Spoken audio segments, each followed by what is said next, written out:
Yeah.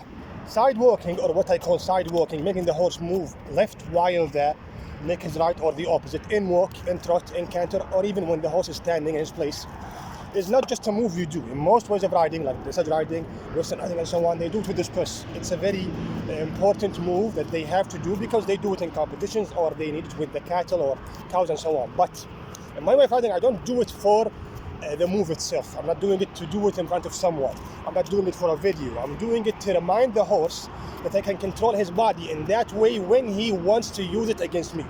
For example, when the horse is afraid of something, or spooks or something in canter, trot, walk and so on, especially in riding, he has two ways to react to the spooky thing. The first natural one that all horses do is move the neck away from it. He will try to run away from it or spook away from the spooky thing with the neck away from it. So he's afraid of something in the right side, he bolts left with the neck moving left first, then the body.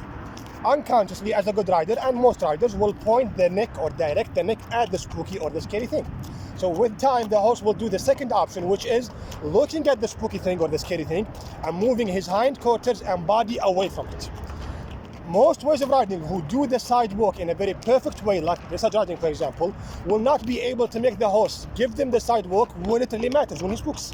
Even though he gave it to you perfectly in normal situations, when he spooked and moved away from the scary thing and you wanted him to move sideways towards it with your spurs, instead of giving you exactly what you want or what you wanted, he didn't even give it to you in a worse way. He actually kept moving away from the spooky thing. So he switched from a horse who gives you side walk to the right side, for example, perfectly, to a horse who moves sideways to the left side while you are ordering him to move sideways to the right side. What I want to do is do it in a normal situation with the horse, with the rein, not with the spurs, not with the legs. So when the horse tries to take the body away from me, when he spooks, I'm able to make him move sideways towards the scary thing he's afraid of. For example, he's afraid of a car or a camel or a fence or whatever. He's trying to look away from it unconsciously. With a good hand reaction, I make him look at it. He cannot bolt away from it with the neck. He tries to look at it and move the body away from it. As a well-trained horse, I make the neck go forward or left and move his body towards it and even push it while he's afraid. While the horse is shaking and spooking from something, I can make him move sideways at it and push it.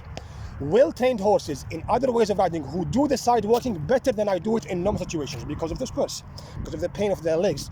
You use the inside leg with the spurs and open the outside leg, and the horse moves sideways in a perfect way. But that same exact horse who did side walking perfectly in walk and trot and canter while standing and so on, when he was afraid, he didn't only give you a worse result in side walking. He refused to move sideways and moved sideways to the opposite direction. He looked at the scary thing and moved left. So he moved his neck right and moved his body left. You wanted him to do the complete opposite and move his neck left and move his body right. You were not able to. So the horse gave you side walking perfectly in normal situations, and when it really mattered, he did the complete opposite. Here, the horse gave it to you naturally, not perfectly, because you don't look at the appearance or the look, you care about the real result. But when it really mattered, he gave you the same exact result or even better. There's a big difference between someone doing a move to control the horse with it when it really matters, and someone doing a move for just the move itself. To make it very simple, another example is moving back. A horse who moves back in a perfect way, but the same exact horse, when he's afraid or spooked of something, he bucks and bolts forward. Another horse moves back in a really good way, but not perfectly as an appearance. But when he spooks or when he's afraid, the first thing that you can do to make him stop bolting or bucking is moving back. You used the idea of moving back against him instead of him using it against you.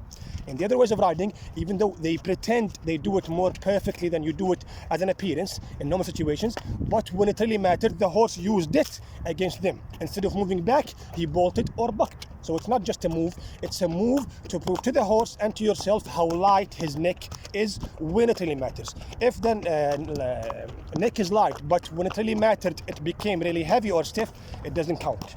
It should be light, and when it really matters, when he spooks, when he's afraid and so on, it becomes lighter or as light, not stiffer.